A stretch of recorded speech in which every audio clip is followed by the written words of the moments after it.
There is a power for good in the universe greater than you are, and you can use it. The Institute of Religious Science presents its dean and founder, Dr. Ernest Holmes, world-renowned author, philosopher, and spiritual leader.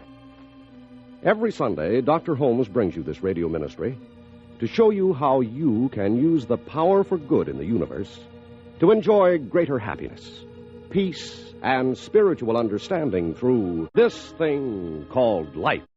Friends, once again, we welcome you to this radio ministry, conducted by one of the great spiritual leaders of our times, Dr. Ernest Holmes.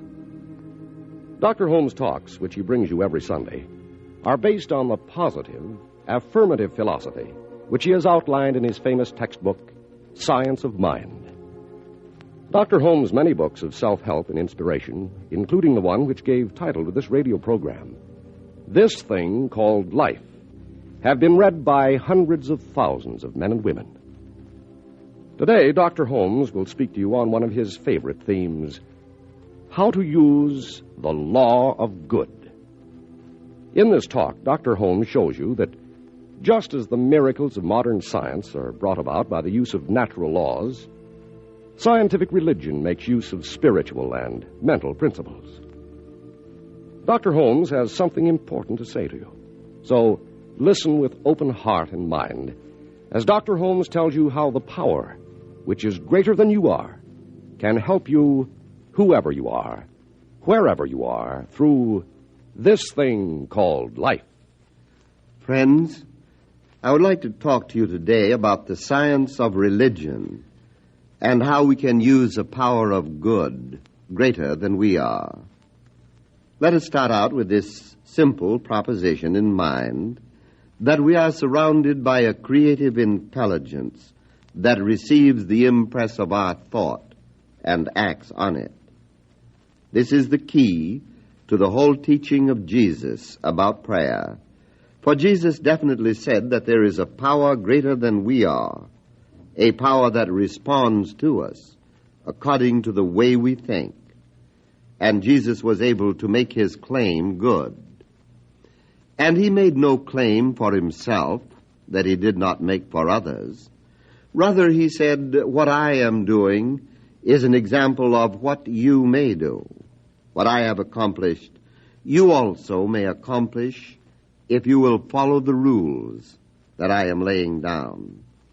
And these rules were very simple, so simple that we overlook them. They are as simple as the opening thought of our program.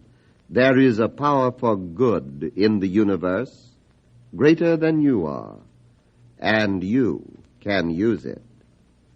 Let us then take this as the basis for our thought.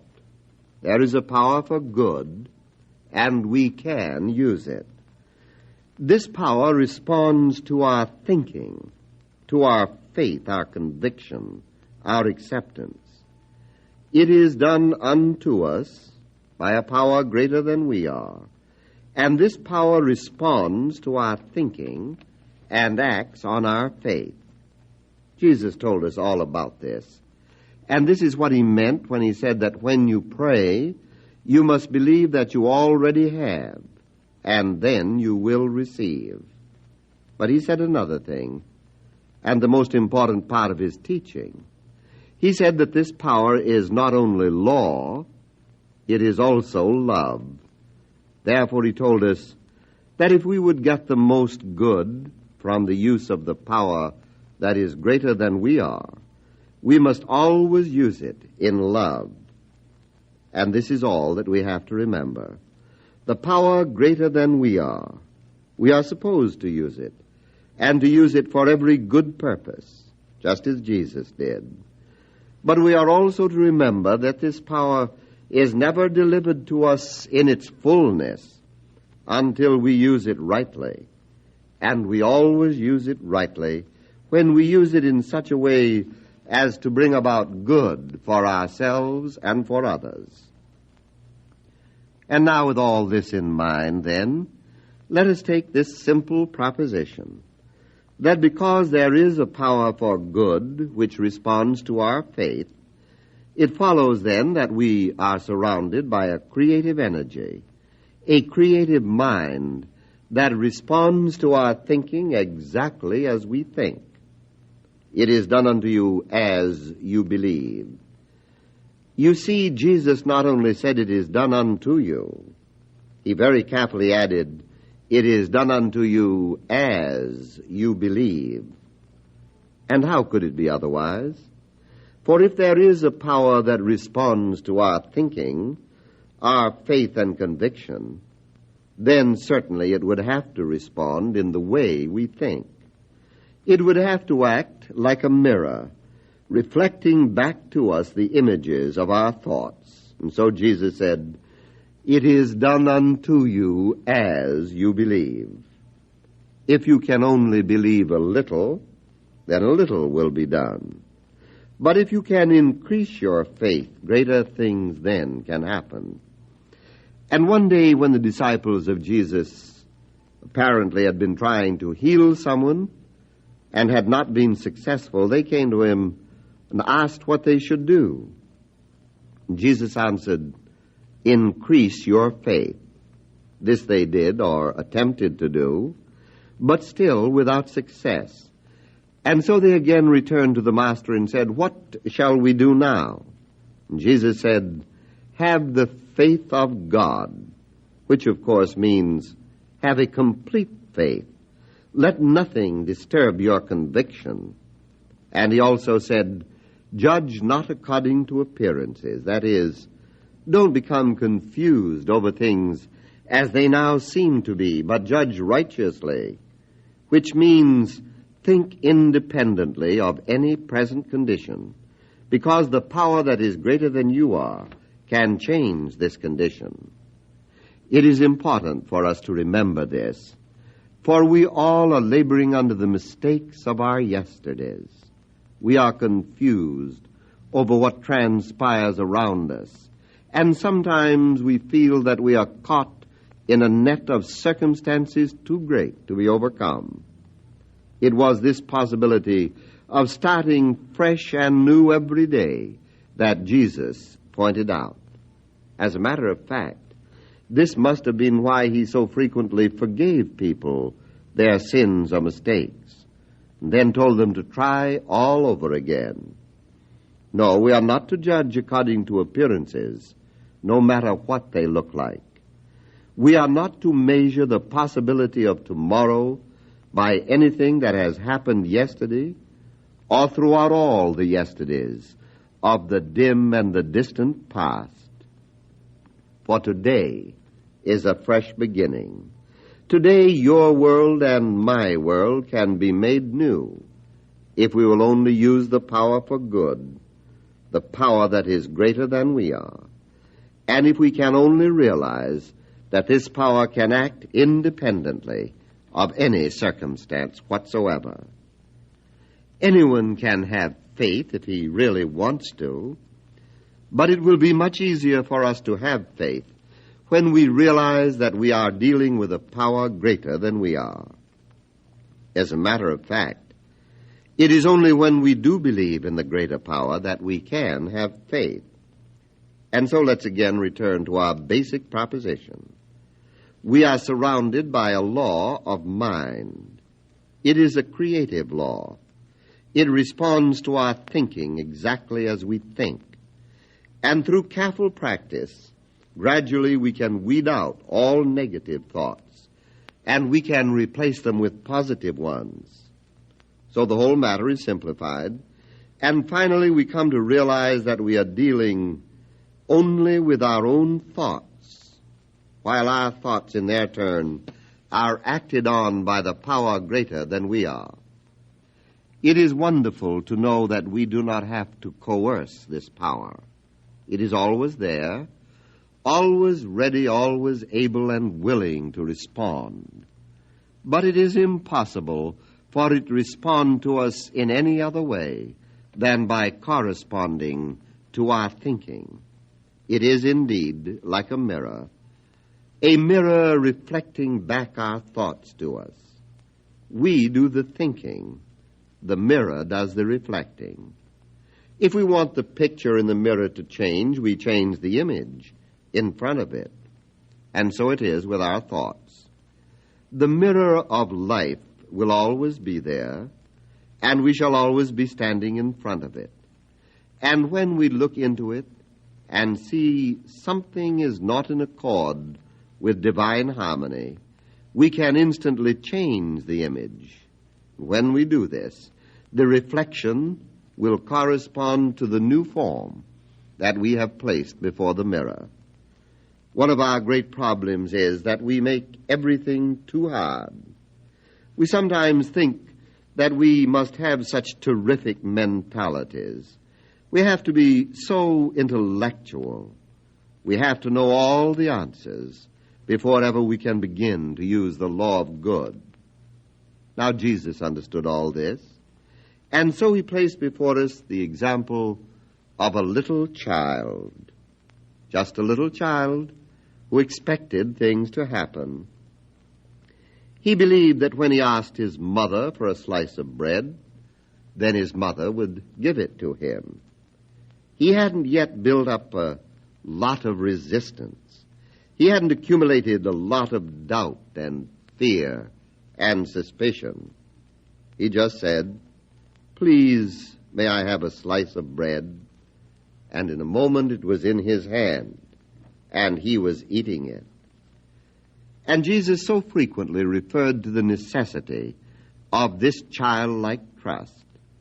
If we could only forget that we have to know so much, and if we could only remember that the burden of life is on the shoulders of a power greater than we are, and if we would only learn to relax, and if we would only let this power do it, then indeed should we have miracles in our lives.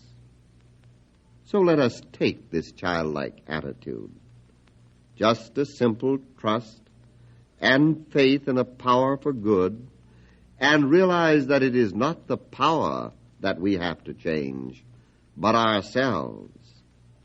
And we must learn that the way to use this law of good is by training our minds to believe in it, to accept it, and then seeing to it that we act as though it were true. See to it that all our thinking becomes affirmative, and that for every no, there is a yes. For every apparent evil, there is a good.